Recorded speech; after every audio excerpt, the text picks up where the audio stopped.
Court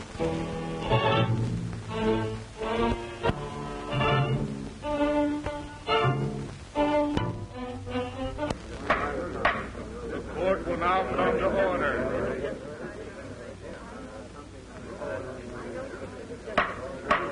Silence. Silence in the courtroom.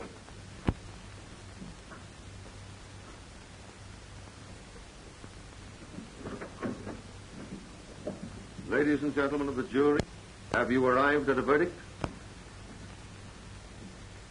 Yes, Your Honor.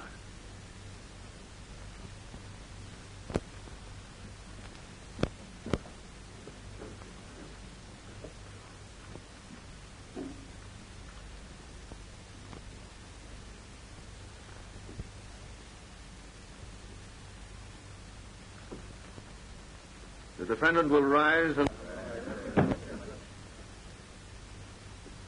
The jury, after due and careful consideration, finds the defendant, Dr. Robert Cromwell, not guilty of the crime with which he is charged.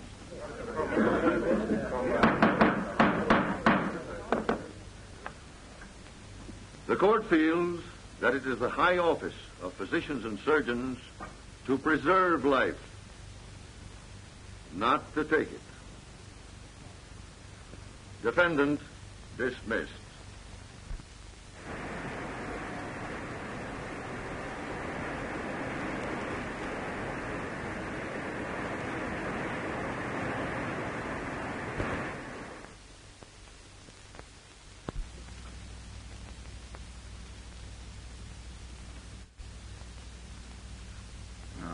Where will this lead?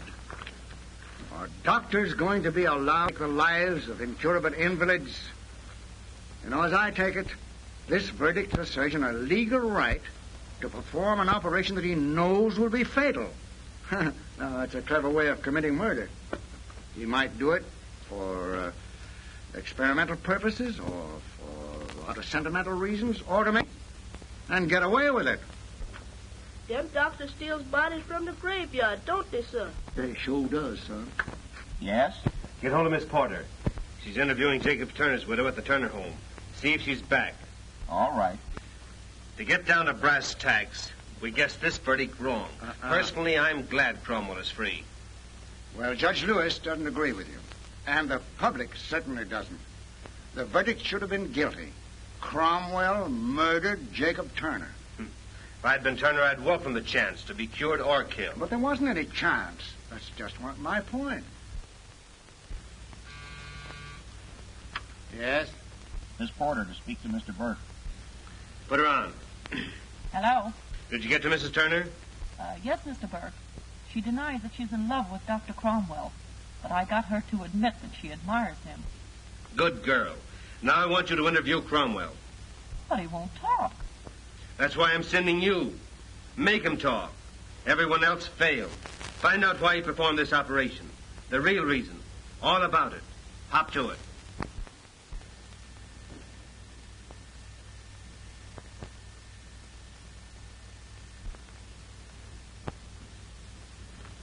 I hope Dr. Cromwell comes in before Dr. Lucas. I'm dying to see him. Morbid curiosity, my dear. Ever been operated on? No, never. I've been operated on times. Really? 12 stitches each time. What do you think about that? I think I'd put in a zipper. Good afternoon, Doctor. Good afternoon.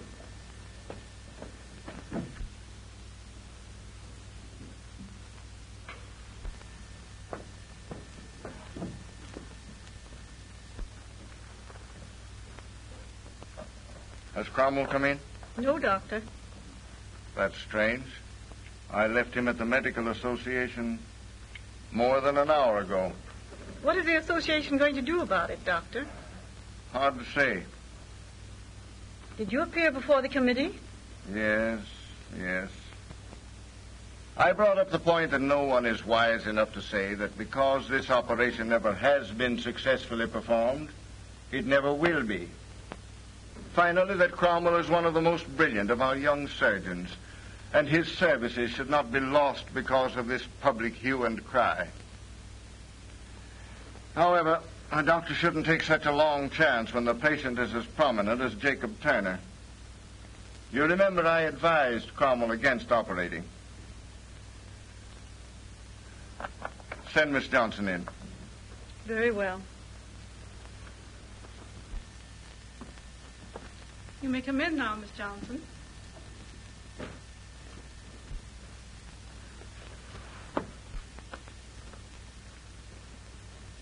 Oh, miss, can you tell me when Dr. Cromwell will come in? I'm sorry, but I can't. He's at a meeting of the Medical Association. Are all these people ahead of me? To see Dr. Cromwell. Oh. I wonder if there's a private phone that I could use. May I use the one in here? Why, yes, certainly. Thank you.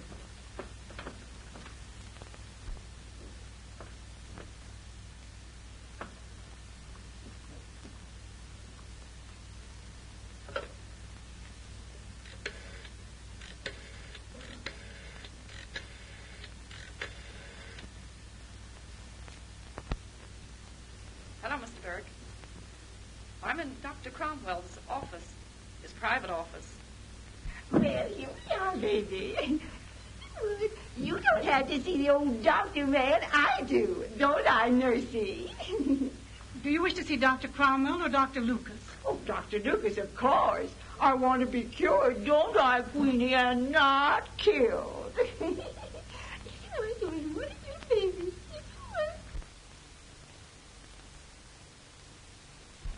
Good afternoon, Doctor. Oh, would you sit down yes, there, I please? will. Thank you.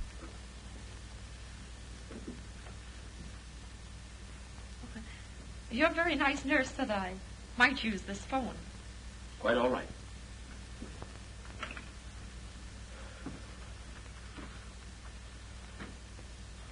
How did you hurt your arm? I fell. I was getting out of my car. I see.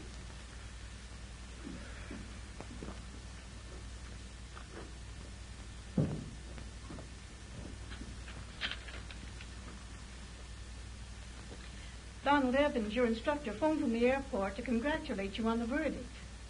Also, he wants to arrange for your final test. I'll telephone him later. I'm awfully happy about the verdict. Thank you, Miss Fielding.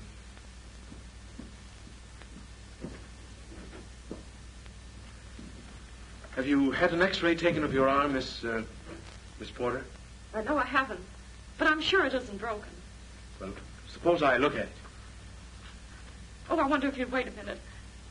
I feel a little faint. Certainly. Oh, silly of me. Would you like a drink of water? Oh, I'll be all right in a few minutes.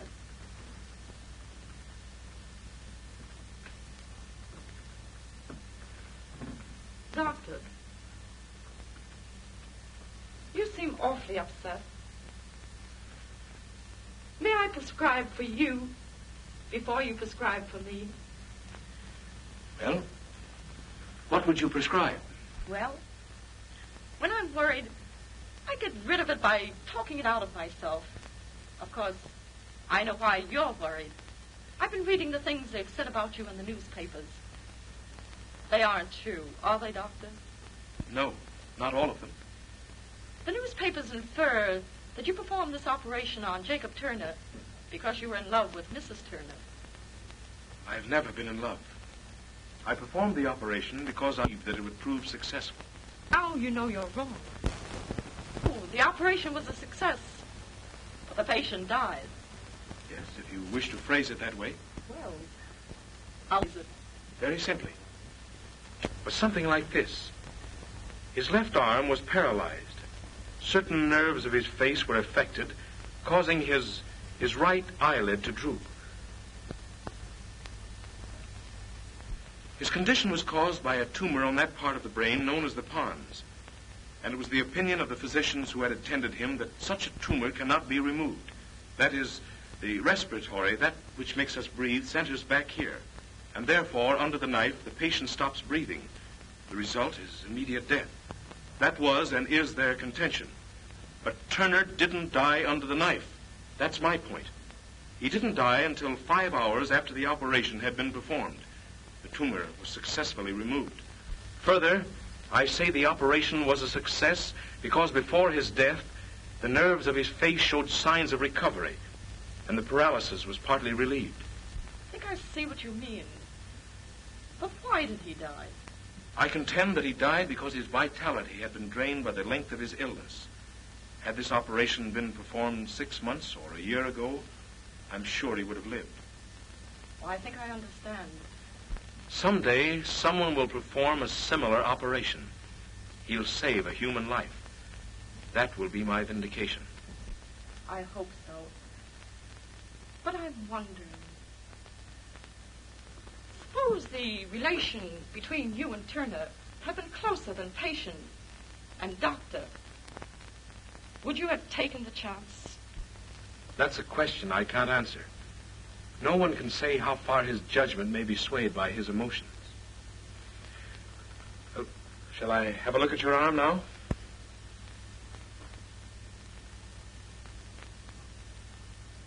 Oh, I'm terribly sorry. Why? Well, there's nothing the matter with your arm. No. Oh, I hope you believe me. I'd rather have it broken than confess. I was sent here to interview you. Oh, I'm so sorry. You wouldn't give out any interviews.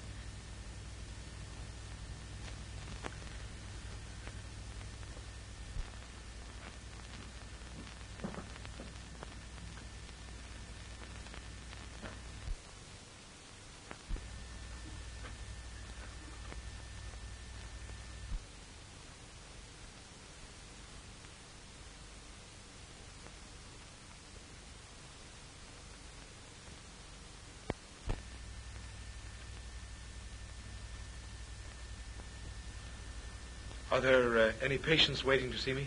No, Doctor. Didn't I have some appointments? Mrs. Brooks and Mrs. Taylor canceled their appointments. I see. Miss Fielding, I'm giving up this office. Please have my name taken from the door.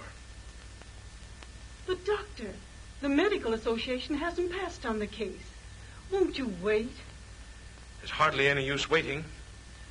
The practice of a physician is based on public confidence. Apparently, I've lost that. You, please see if you can get Donald Evans on the telephone. Very well.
Hello?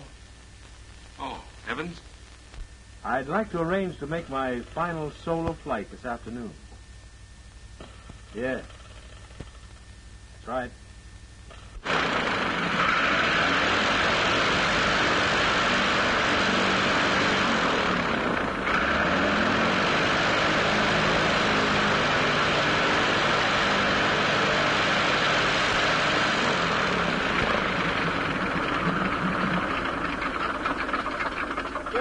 Gas, Smitty. Okay.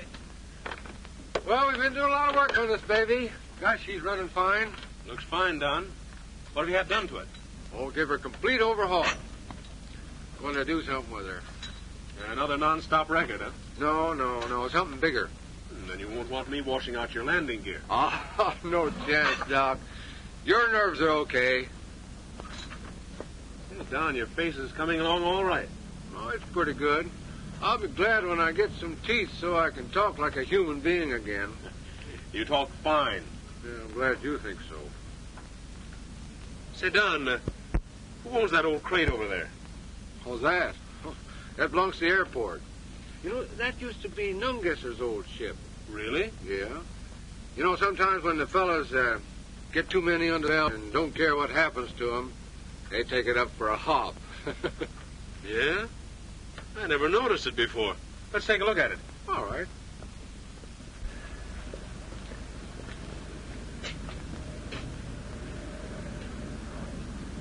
You know, I'd like to try her out. Whatever gave you that notion, Doc? What's that?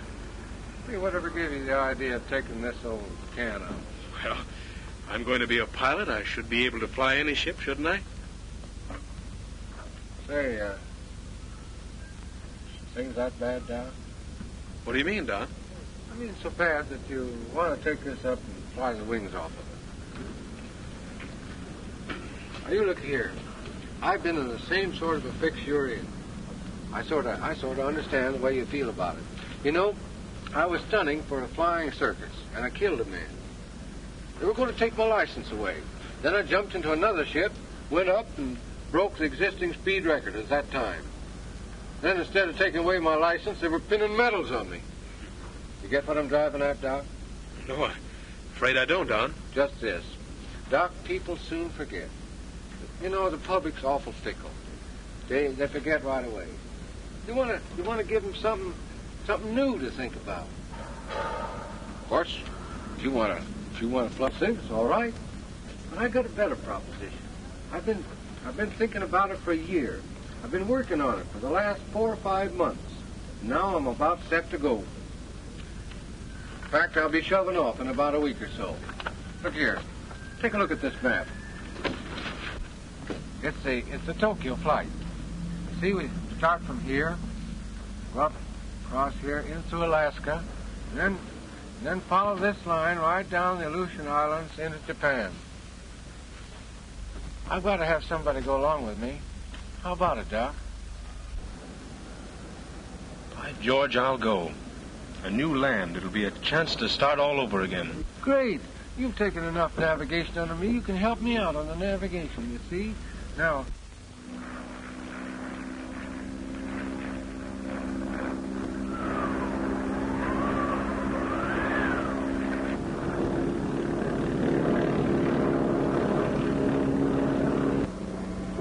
Don, hey, look at this. This means I'll have to find a new land and start all over.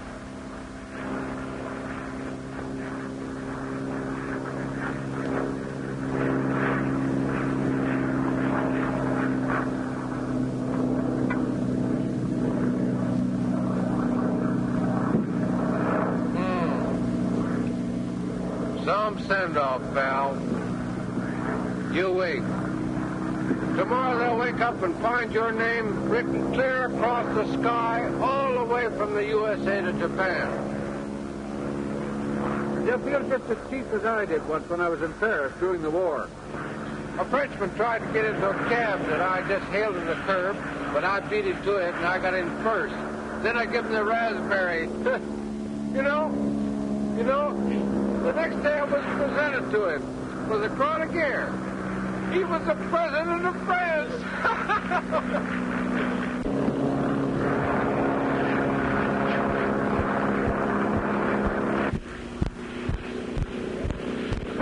Worrying me, Doc. First is, what new land are you going to? I haven't decided yet. What else is worrying you?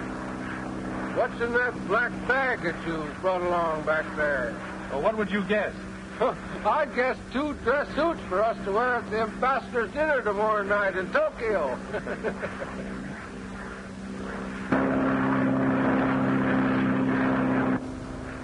Gosh, Doc, it's getting thick as the devil. I can't seem to get out of this. You see any good place to land down there? Well, I've seen better landing fields.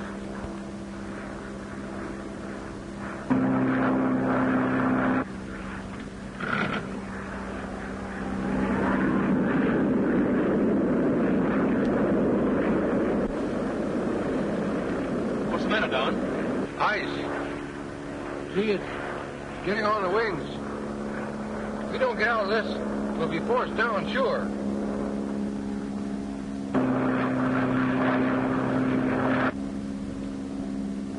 Gosh, look.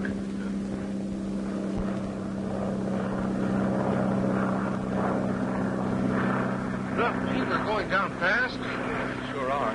I can't seem to hold her up. She's just squashing like everything.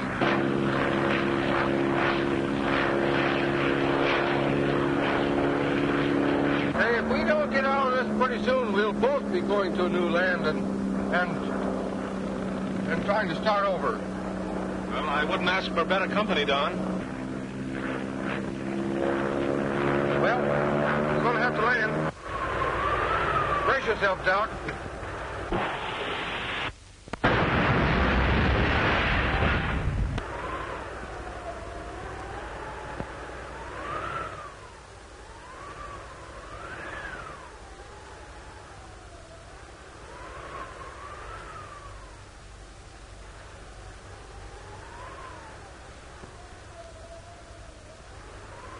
Evans.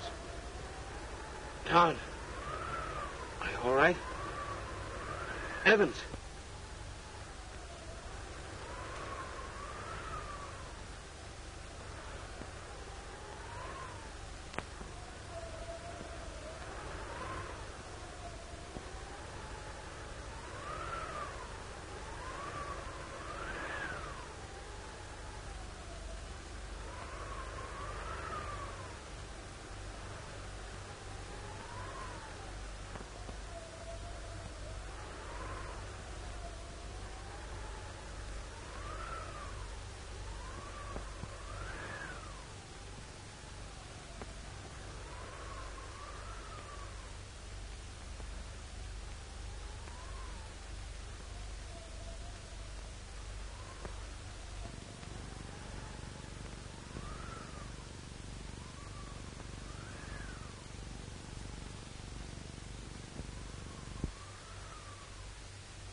You Klondike. Tom Ross is bringing in a frozen man. You better get a room ready. Bring him in here, please. Be careful. Don't hurt him. Yes. Watch your step there. Watch your step. You think he's dead? Bring him right in. Take him right in. Bring him in here. Yeah. What are you picking him up like that? I must be dead. Where'd you get him, Tom? You do that, boy.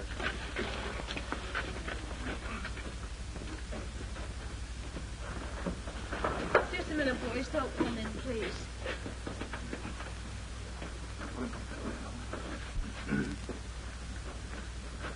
I wonder who he is. Don't you think you'd better rub him with some snow, Seth? He's not frozen. He's hurt. Get him out of his clothes and into bed. Yeah, Oh, Tom, you'd better organize a searching party. There might have been somebody else with him. that's a good idea. Sadie.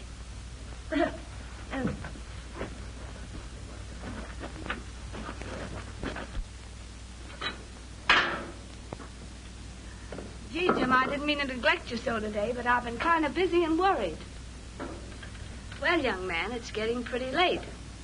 9:30. And Tom isn't back with the boys yet. Gosh, I hope nothing's happened to them. Pretty bad out Klondike? Yes, it is. I'm afraid we're going to be snowed in all right. Where did that man come from? I don't know. That's what the men are trying to find out. I'll ask him if he ever wakes up. Feeling all right? Mm-hmm. I'll go and get Mark.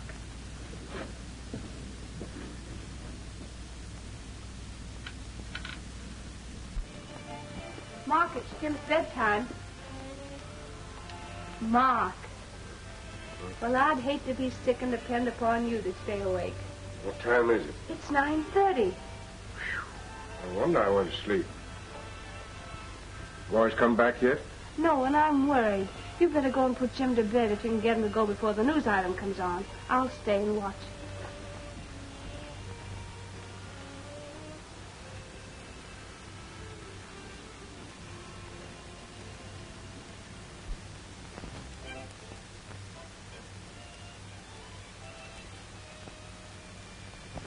It's all right. You're at Armstrong's trading post. Where's that? In the Klondike. Klondike? And that's my name, too. Oh. Who are you and where did you come from? We have a special news item concerning the Tokyo Flyers. Donald Evans and Dr. Robert Cromwell, who are now several hours overdue at Seward, Alaska. Their plane was last seen flying low over Vancouver at 9 o'clock this morning. Due to prevailing winds, it is feared they may have been blown off their course toward the interior. Interest has been heightened in this flight because of the fact that Evans' co-pilot, Dr. Cromwell, a surgeon of this city, was acquitted recently after a sensational trial which centered around the death of Jacob Turner, a wealthy and incurable invalid. You're one of those men, aren't you? Yes. You're Donald Evans. Why do you think I am Evans? Because I don't think you'd kill a man. We listened to that trial because we were interested on account of Jim. Jim? Yes, Jim Armstrong.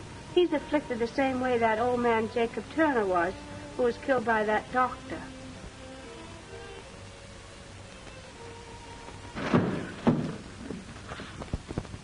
Oh, they're coming back. Who? The searching party. Found an airplane smashed to pieces, half buried in the snow. There was a man in it, dead. We did what was necessary. No need of bringing him in. There were two of them. One was Donald Evans. He's the one's in there. The other, Dr. Cromwell. I'm glad. I'm glad he's dead. He killed that old man, and now he's dead.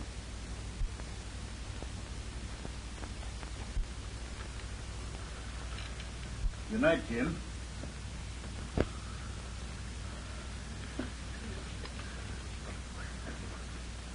And the President has agreed to meet the Senate Committee Monday at 2 p.m.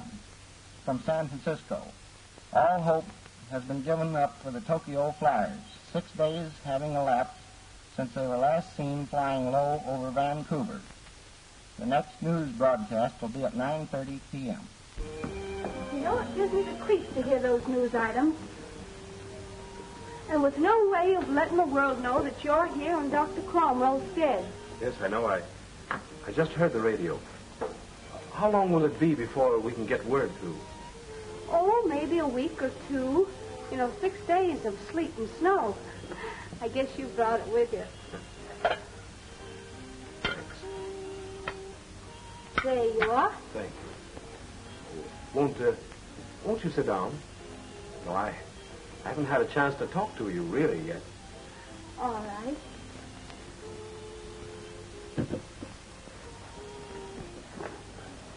Will you have some toast with me? Oh, no, thanks. I've finished. What do you do with yourself through the long winters up here? Oh, I help Mark with the store and the cooking, but he's a much better cook than I am. Then I teach school, and of course there's always Jim to look after. Tom Ross tells me that you and Jim were to be married. Yes, Jim and I have been engaged ever since I can remember. We were going to get married and go down to the States. He had an awfully good job offered him down there. He's really a genius. He can make anything electrical. Why, he made that radio out there, and it picks up stations from all over this part of the country.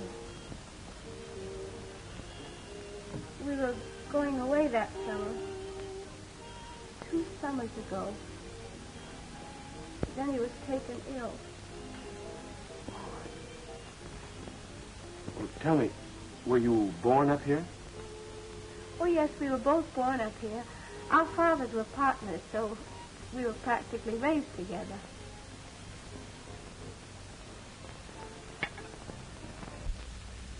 Oh, come on.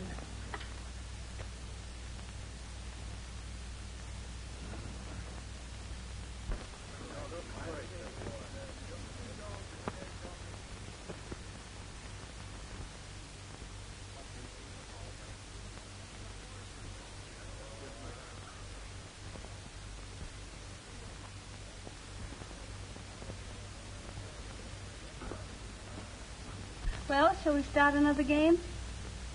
Not a game. You haven't beaten me yet. I'm going to jump 2 of your men right now.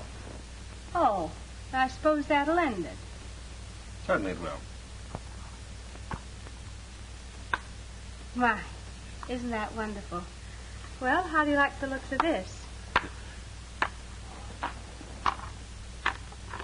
Say, that isn't fair. Oh, why don't you use your eyes? And you're the little girl that always wanted to go to the States, eh? Oh, I wanted to go until Jim took sick. But this way, of course, I wouldn't leave him. Suppose he were cured. Why, then we'd get married. Oh, I see. How about this nice lollipop? Well, haven't you got any 6 for a penny? Well, we've got this kind. Now, what do you want 6 for a penny for? Well, 1 for Jean and 1 for Mama Claudette. Uh-huh, that makes 2. 1 for Jean and 1 for Papa Claudette. That makes 4. There. 1 for Jean and 1 for you. Honey. Oh, dear.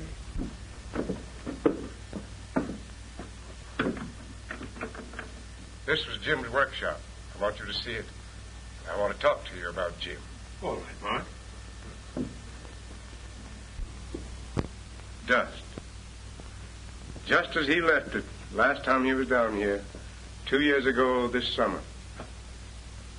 Those are his books. He studied too hard. Maybe that's what's the matter. He always was smart. When he was just a boy and first heard of Marconi's experiments, he turned right in and built a radio, the first in this part of the country. You're proud of him, aren't you, Mark? Yes, I am proud of him. I'd give the trading post. I'd give my own life to make him well like he was. And that's what I want to talk to you about. I listened to that trial over the radio. And I believed what that jury must have believed when they said you weren't guilty. I felt that you must have believed there was a chance to save that old man's life. what I want to ask is there any chance to save Jim's life? The chance is very slight, Mark. But there is a chance. Yes, if the operation is performed soon enough. But I can't perform it. The boy isn't any good to himself, and he's fast growing worse. I've got to see him day after day, dying in front of my own eyes. And you are a doctor and won't do anything about it.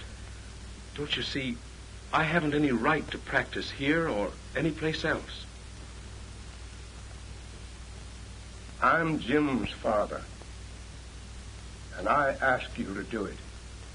I'll stand the consequences. Mark, you don't understand. You can't stand the consequences. If I should operate on Jim and he should die, I'd be a murderer. I haven't any right to operate on anyone. He wouldn't die. You know you could cure him. I can read it in your eyes. Yes, Mark, I believe I could. But my hands are tied. I don't know how to say things except straight. You refuse to operate. And I'll tell you why.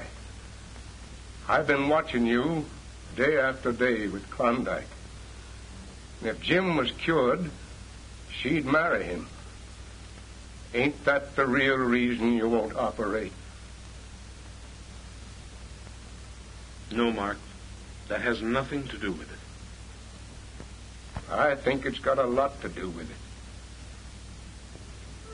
Think it over.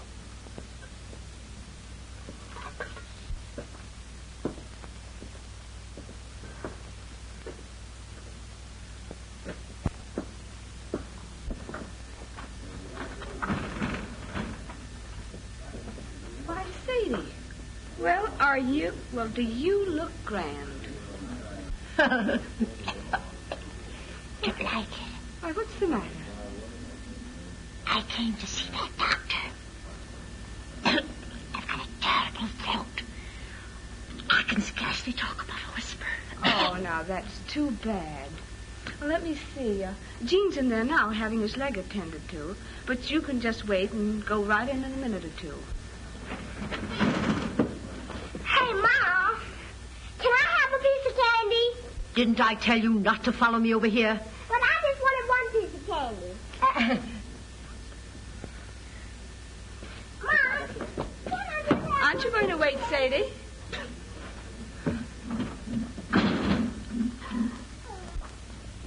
What's the matter, Mark? I've been telling that doctor he's got to cure Jim. Cure him? How? By operating, like he did on that man in the States. But, Mark, that man in the States died. Dr. Cromwell isn't going to operate on Jim. You're not in love with Dr. Cromwell, are you, Klondike? Why, Mark, what do you mean? Suppose Jim was cured. You'd feel you'd have to marry him, wouldn't you? Why, I'd give anything in the world to see Jim well again. Then you'll do what I ask. If he isn't cured, it won't be your fault, nor his. And Jim will be better off. What do you want me to do? I want you to get him to operate. But, Mark, you don't know what you're asking. Supposing Jim dies. He won't die. He'll get well. All right. I'll talk to Dr. Cromwell. When? Oh, when I get a chance. Maybe tonight. All right. I don't believe he can possibly live 6 months. Maybe a year at the longest. But just suppose you cured him. Suppose I did cure him. Klondike, do you love Jim?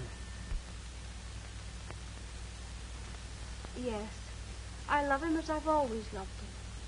And if I cured him, you'd marry him? Yes. Suppose I failed. Oh, but I don't believe you'd fail, or I wouldn't ask you. No, I wouldn't fail. Not if that's what you want.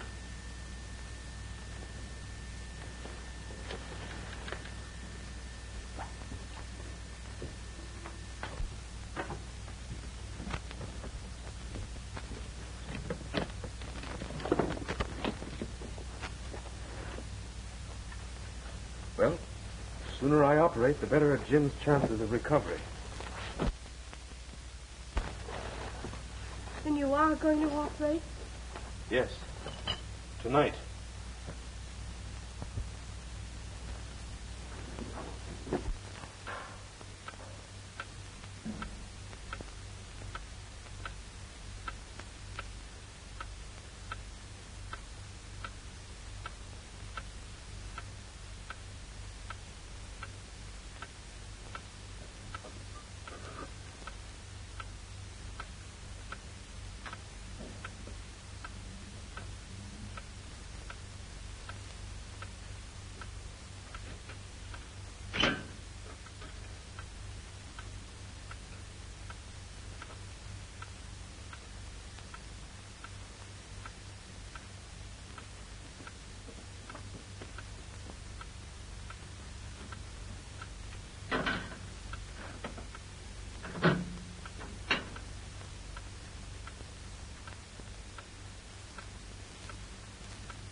Mark, you'd better sit down. They can take care of him.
Mark, you'd better go in the other room.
One thing is certain.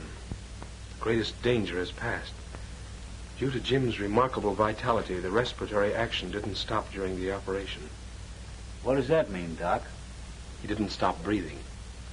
Oh.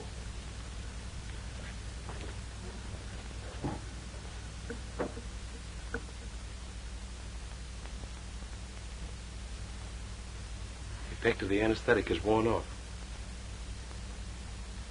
He's breathing normally. Temperature's gone down. Is he going to get well, Doctor? See no reason why he shouldn't.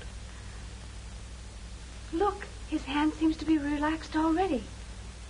Oh, it's wonderful. No. No, it just proves that an operation like this can be performed successfully. Mark! Mark, Jim's going to get well. Well? Yes. Jim, well?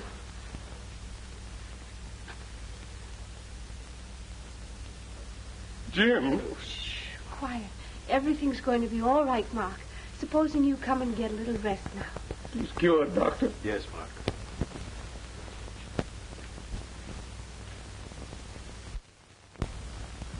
I guess you're pretty tired, Doc. I want to tell you, I never seen a man in a harder spot than you was last night. One slip of the knife, and you'd have had what I reckon you want more than all the gold in the Klondike. What do you mean, Tom? Oh, I ain't blind, Doc. And there ain't no man that's ever seen Klondike that could blame you. What I admire you for most is the way you handle them tools and her standing beside you. Well, I can see you now by the table, working to save Jim's life when, if I know what's what, you're mighty deep in love with Klondike.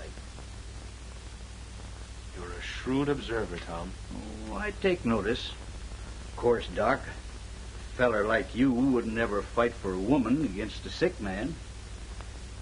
It kind of looks now like Jim's going to get well. Did it occur to you that when he does get well, you have every right to try to win the girl? You're a good friend, Tom. Well, it's fair enough.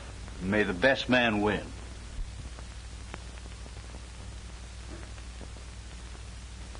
Jim, you're awake. Doctor. Well, how do you feel?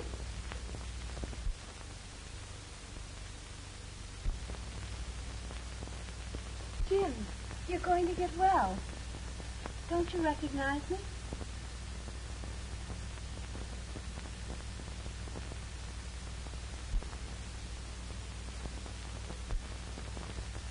Jim, speak to me.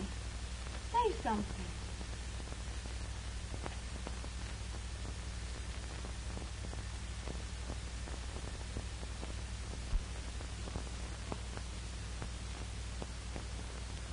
Oh, Jim, try to talk. Say something.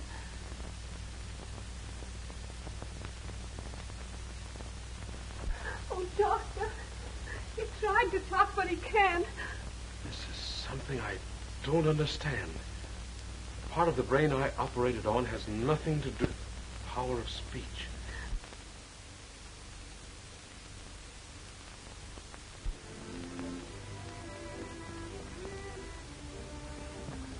Well, Judge, you're just $14 short.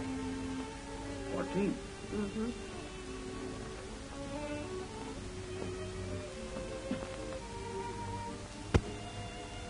Well, that's great enough got. Well, I reckon, Klondike, you'll just have to take back those blankets over there.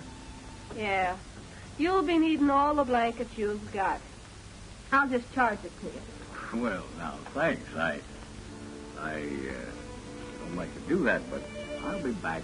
I'll be back next winter, and I'll have this boat just filled with nuggets. Big ones, too. Okay, Judge. Good luck to you.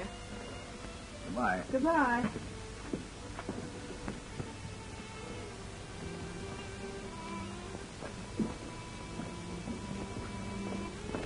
Where's Mark? It's Jim's bedtime. Why, he's in the kitchen. I'll reel him in for you.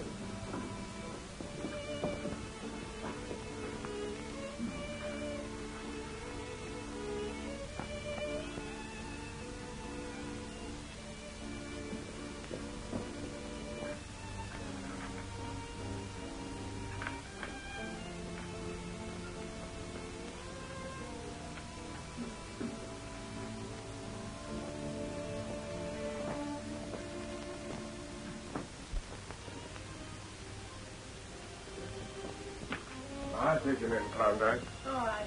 Good night, Jim. I hope you sleep well.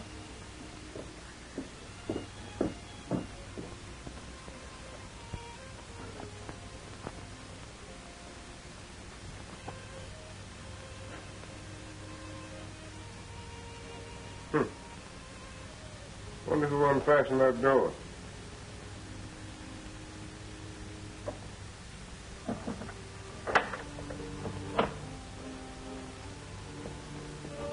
Say, why is the doctor in such a hurry to get back to the States? Oh, it's about something that came over the radio last night. That Turner woman's been arrested and charged with murder. Who is she? Oh, she's Turner's wife. The man that the doctor operated on when he was down in the States before he came up here.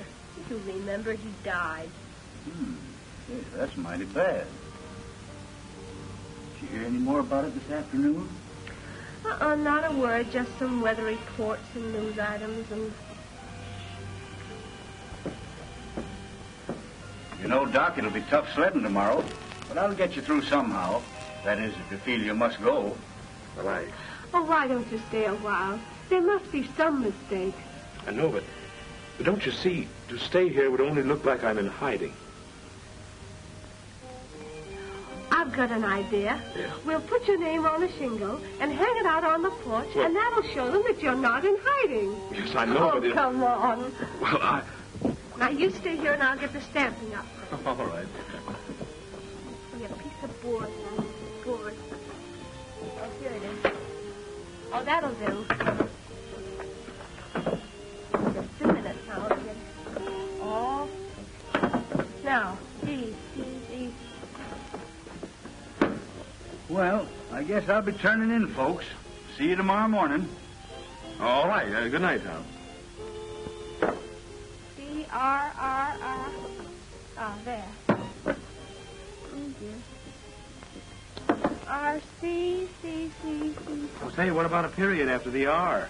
Oh, well, now, didn't you think I knew enough to put a period down there? See? Let me see. I guess we better have Robert. Bob wouldn't sound dignified. No, I'm afraid not. No, not for a doctor. All right. R. Where's the O? Yes, sir. Jim's in bed, Klondike. All right, Mark. I'll turn off the lights. That's R-O-B-B. Here. There we are. Let me just wait and see if you will be pleased with it. Here's the C. Cromwell. I'll take charge of the period.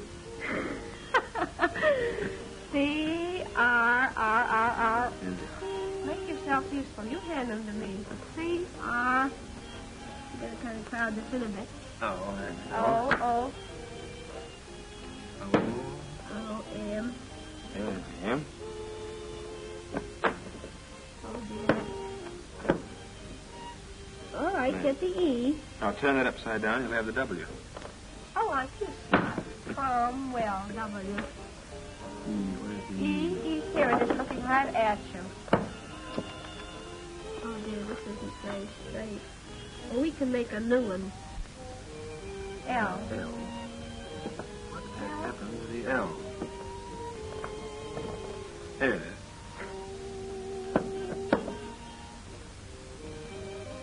There, I'll let you finish. All right.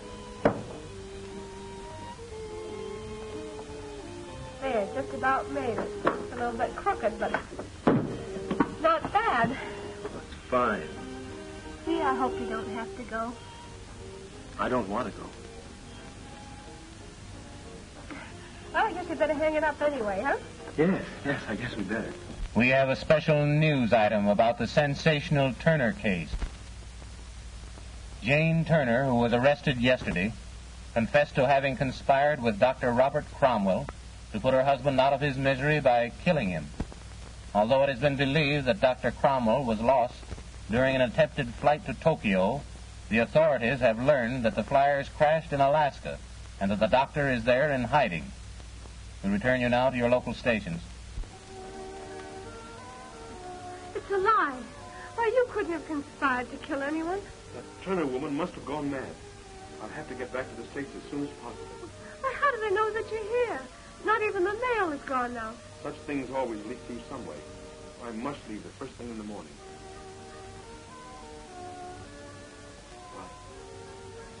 I don't suppose we'll ever see each other again. If I had cured Jim, things might have been different.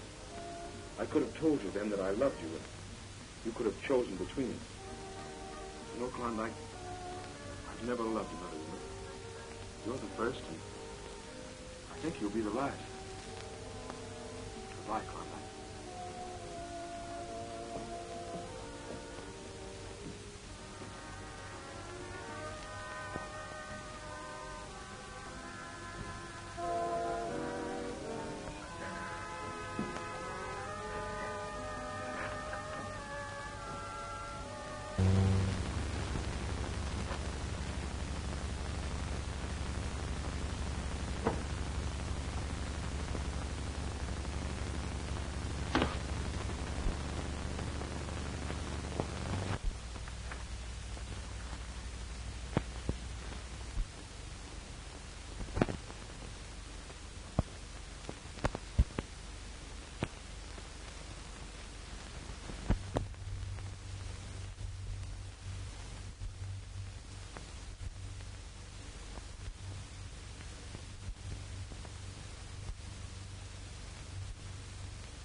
Jim, what are you doing down here? What? Why, you can walk. Here, let me see you. Why, you look fine. Like eyes. Yeah, I can walk, and I can talk, too. I've been doing a lot of talking lately, over that microphone there. What? I don't understand. I wanted to get rid of you. Came near working, too. Tomorrow, you'd have been gone. You mean to tell me that you've been faking all this time? Sit down, and I'll explain it to you. Yeah, read that. No, read it out loud. See if it can sound familiar.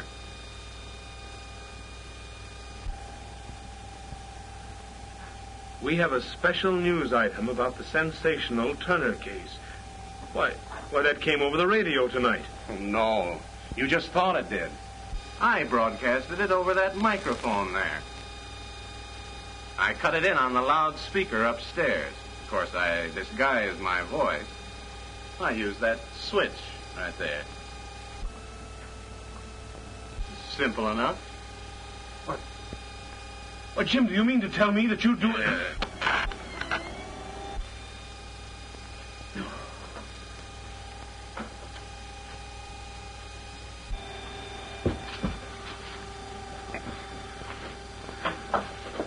There were only two ways of your getting Klondike.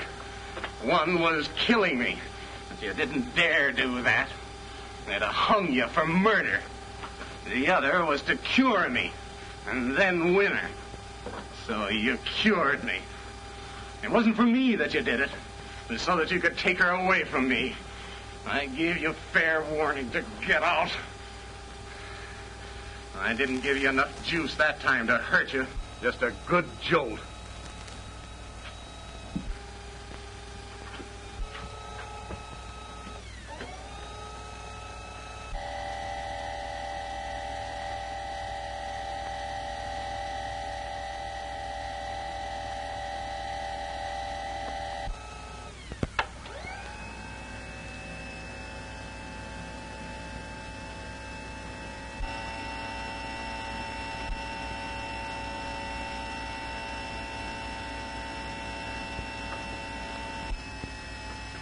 Nobody can hear us down here. They can't even hear this dynamo.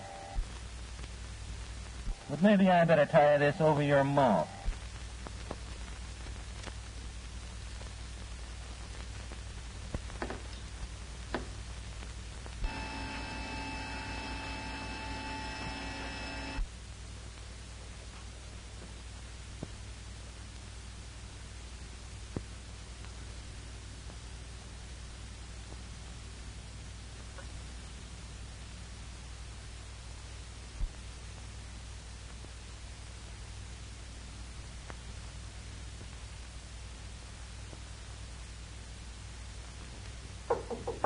Are you still up, Doctor?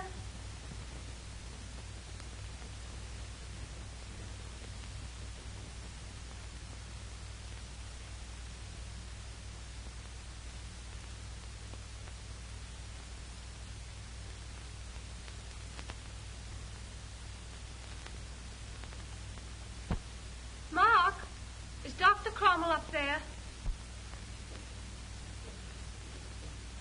What's that, Klondike? I said, is Dr. Cromwell up there? No. Well, I was sure I heard someone talking. It must have been the radio. It's been going all night. Better turn it off. All right.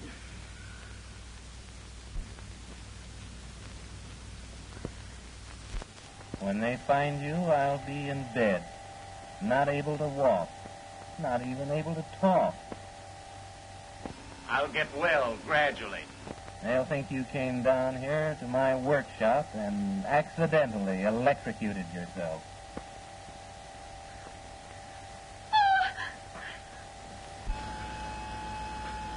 This is a better way of killing a man than operating on him, Doc. You like to experiment on people. Now I'm going to experiment on you.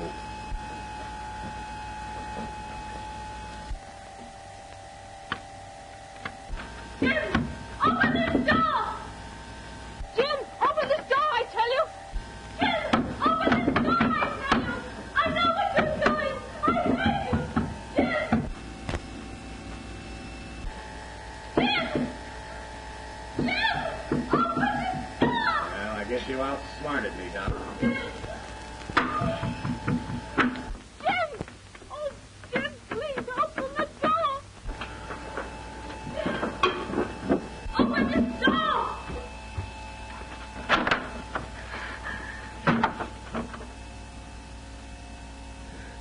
Jim, have you gone mad? Jim, you can walk. Jim can walk, Doctor.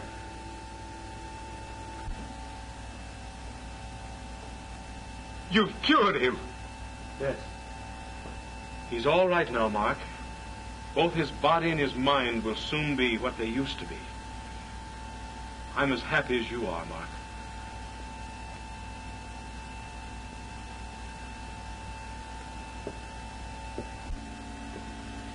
I'm happy, too.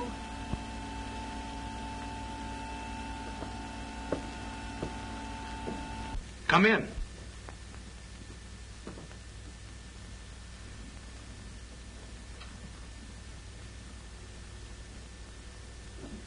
I wouldn't believe it was broken even if you showed me an X-ray. I want a story and I want to congratulate you. Oh, it was splendid the way you put it before the Medical Association. I was there. A triumph. Do you remember? It was exactly the way we spoke about it. And you did it. You proved it by that operation on Jim Armstrong.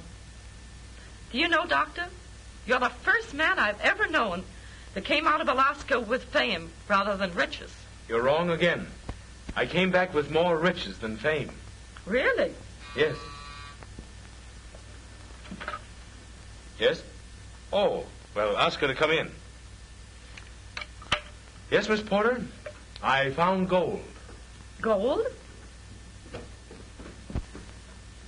Oh, I'm sorry, dear. I just dropped in to see how you were. Come in, my dear. Pure gold, Miss Porter. I want you to meet her. Mrs. Cromwell.